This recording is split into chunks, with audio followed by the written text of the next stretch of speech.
Yung tao ba yung sumisigaw na bumalik ka na, kaya sinigawan niya, Sa lahat ng viewers ng Rochelle Anting vlog, please do subscribe and thank you for all your support. Toitso, yeah, no? Ingat, God first. Para sa akin, ang ipakilala ang isang taong kahit kailan ay hindi tayo iniwan sa gitna ng laban namin sa pandemya. Ang isang taong tunay na nagbigay ng pagmamahal, malasakit at kanina sa aking mga nalilagaran. Ang batang dahil sa hirap, nagsumika. Ang batang Maynila, Yorme Isko Moreno.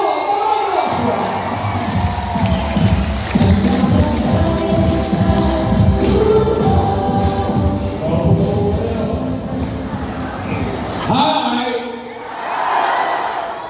Hello!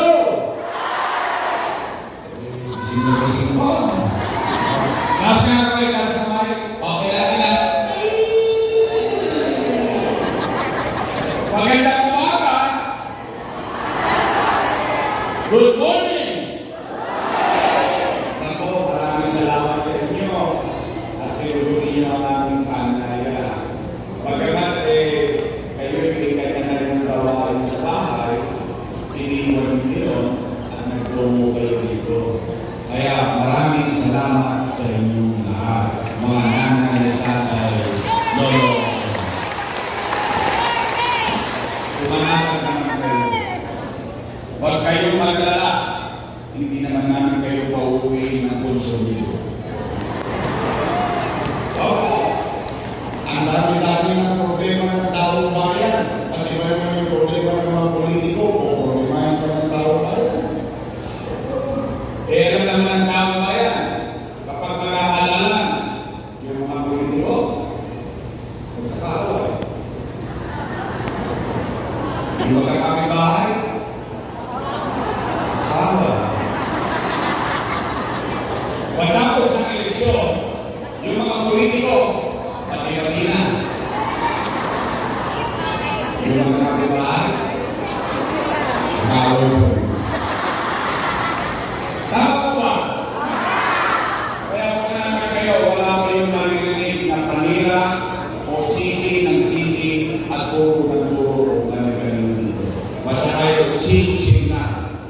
Good vibes lang. Real talk lang. Tungkol ito sa inyo, hindi ito tungkol sa amin. Inabukas sa inyo, kundi man sa inyo, sa mga anak ninyo, sa buhay-buhay ng taong bayan. Na? Ay, kamusta kayo? Salamat sa Diyos. Oo. Alam niyo, bagay na dapat natin ipagpasalamat sa Diyos. Bakit? Ilang taon pa lang ang nakakalipas. Lahat tayo, kasama kami. Natatakot tayo, baka tayo magutom. Natatakot tayo, baka tayo mamatay. Dala ng pandemya dahil sa COVID-19. In fact, kahit sa loob ng bahay, kabado tayo, may umahansig at haching ay dito. Tama po ba? Kaya salamat sa Diyos, ano man ang hirap ng pinagdaanan natin sa nakaraan at ano man ang pagsubok na kinakaharap natin sa kasalukuyan. Salamat sa Diyos dahil buhay tayo. Tama po ba? Habang buhay may naman. Panay ay matanong ko lang po kayo. Bakit ba kayo naghahanap ng ibang mayor kung meron namang mayor na ako? Gusto ka namin! Kailangan bumalik ka. Kailangan bumalik ka!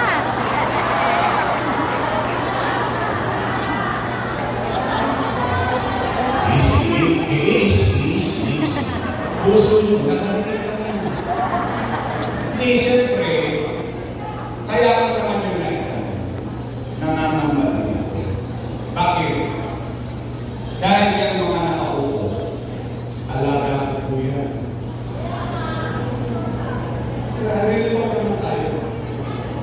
niyo yan.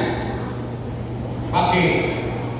Dala ng pagkanaw ko ng utang na loob kay Danny Lacuna. Alam niyo yan. Hindi ko yan pinubli. Hindi ko yan pinubli. At tayong mga Pilipino, isa sa itinatangos natin ang ilong o ipinagmamalaking ugali sa buong mundo, tayo mga Pilipino ay marunong tumanaw na at ang utang na buod, sabi nga,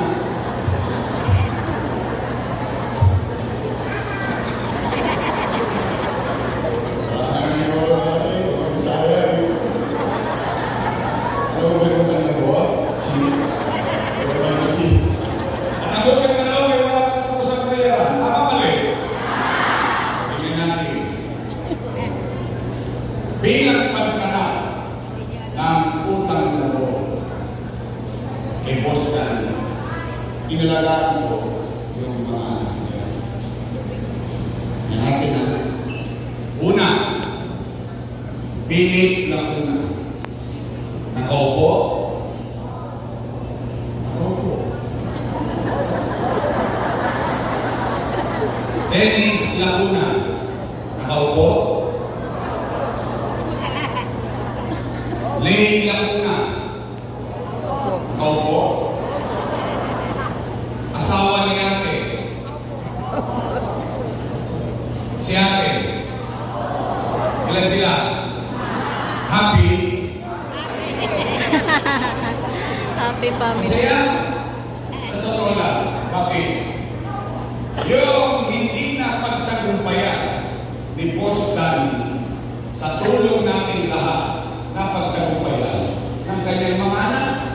Ngayon, kung sila ay naging mag-isa sa kanilang tungkulin, hindi ako para humusga.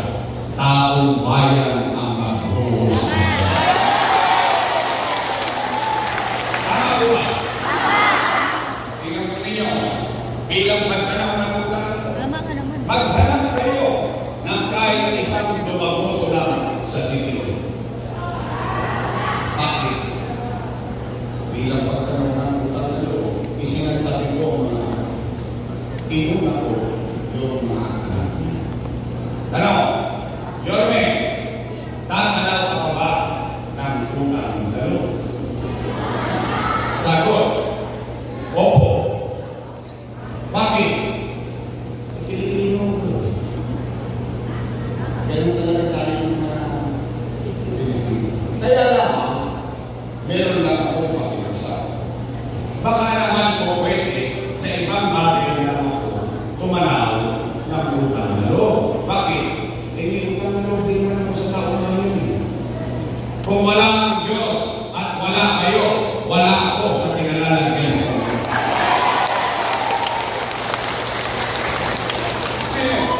Masama naman ba na pakinggan ko yung panawagan ng taong bayan? E yung taong bayan na sumisigaw na, bumalik ka na.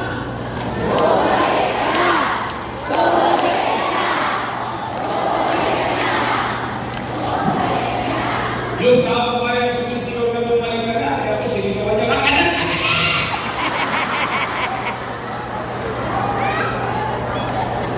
Kapanood niyo? Kapanood ko din. Para akong asawang ibinalot sa mali kayo namin, binalot sa wag ka na bumalik. Eh bakit sila nagalit? Bakit sila natakot? Hindi naman sila may akin ng pwesto niya. Ang may akin niya ni taong bayan. In fact, kami, empleyado lang ng taong bayan. Nakakumpra na namin 3 years. After 3 years, expired. Tama rin. Tapos babalik ka ulit sa taong bayan. Sasabihin ko yung ginawa ko sa 3 taon. At pag nagustuhan ng taong bayan, sasabihin ng taong bayan, approve, renew, another 3 years. Tama ka rin. In fact, mga nanay ko, mga tatay ko, mga lolo ako, ang katunayan, kapag ang isang leader naging mag-isa, ipopromote pa siya ng taong bayan. Tingnan ko ninyo. Katulad ng ginawa ninyo sa akin,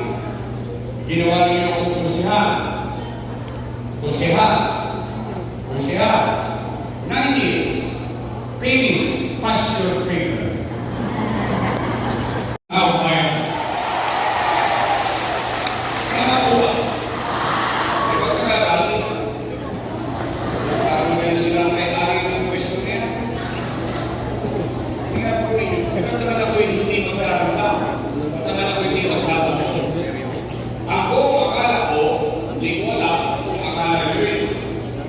Na kung ano yung nasulat ko, itutuloy na lang nila. Kaya nga natin sila minuto, hindi ko ba? Iwawaglit na lang ko na hindi na ako tao na. Patingnan ko ninyo, una-una, anong pinag nila? Yung pinakamamahal ka. Una, all sa senior citizen. Nine. Oo ba? Na kapag araw ng payout, di ba, quarter week, may pension na kayo. Tama ba rin? At kapag wala ka sa araw ng payout, forfeited na yung pension mo. Kita mo mali yun. Bakit? Tingnan natin ha.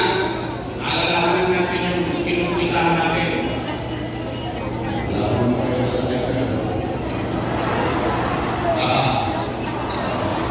kasi, pero huwag mo yung batang kayo. At yung batang kayo ay gumawa ng programa para sa senior citizen na mayaman, middle class, mahirap, may sakit o wala, importante o hindi, lahat ng senior citizen pantay-pantay may pensyon sa Luzon na Maynila. Tama ba? Naalala niya? Okay. Anong sabi ko? Nay, huwag kang mag-alala kapag hindi mo nakuha yung first quarter dahil wala ka sa araw ng payout, pagdating na second quarter, doble ka. Tama ba rin? Ano ba sabi ko? Nay, huwag kang mag-alala kapag hindi mo nakuha first quarter, second quarter, pagdating na third quarter, triple ka. Ano ba sinabi ko? Nay, kapag hindi mo nakuha yung January hanggang Nobyembre, pagdating ng Disyembre, umanakan ka kasi maglululi tayo.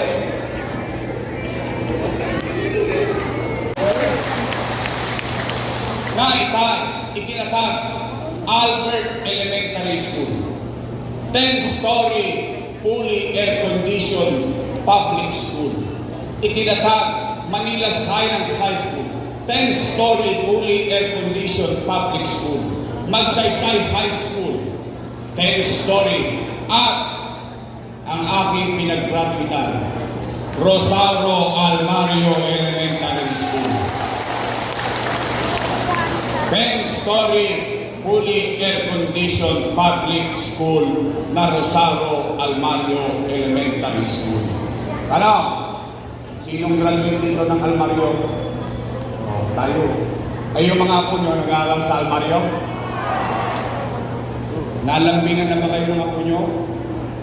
Hindi ba sinabi sa inyo ng anak nyo, ng apo nyo, dahil kayo naman jacket, malamig. See? Mas maganda pa sa Holy Child. Maganda ba yung Almario? Maganda? Sabi nila, may nagsita sa akin, bakit yung pinagagawa mo sobra-sobra? Kaya ako sa ko simple lang. Bakit? Kapag kapakinabangan ng mahirap, may malang, may magawa lang. Hindi ba deserve yan ng taong bayan? Ngayon natitikman ng mayaman, matikman ng ordinaryong tao. Hindi kasi yan nawan-nawahan kung saan ako nang gagaling. Nay, itinatag, Pasay Community. Yan, katabing ilog nyo. Tinapon ba sila sa Laguna? Nung nasunog sila? Andyan sila. Townhomes, up and down, 2-bedroom. Nay, saan kayo nakakita? Paseco Hospital. Nay, itinatag, bagong ospital ng Maynila. 10-story, fully air-conditioned public hospital. May MRI machine, may CT scan machine. Ang pinagtataka ko, 3 taon na, bakit hindi pa gumagana ang MRI machine at CT scan machine?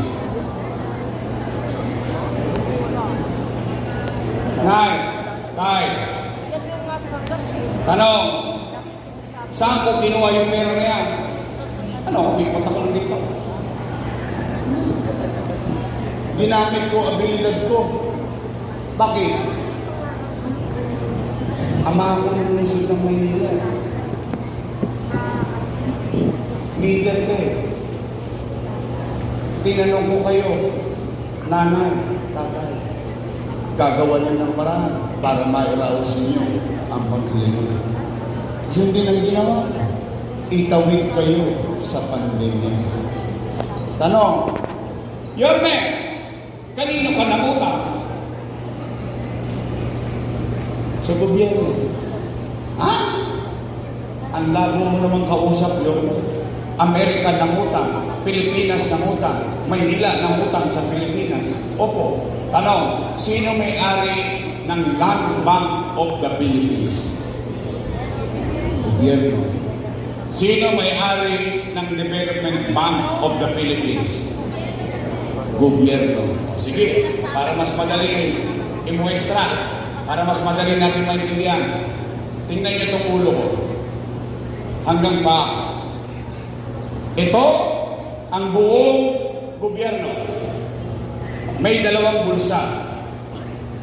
Sa kaliwa, National Government Financial Institution.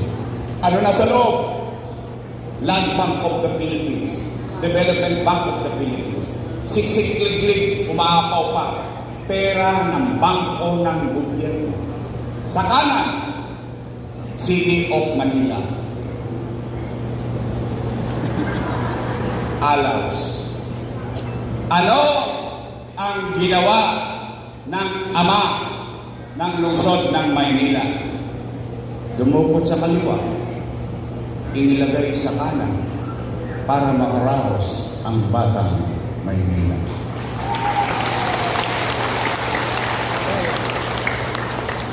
Taas ang kamay nang walang utang dito. Walang nagtaas. Alam niyo bakit ko ginanon yun? Kasi yun ang tunay na buhay. Gagawin mo lahat ng abilidad mo, mairaos mo lang ang pamilya mo. Tama ba?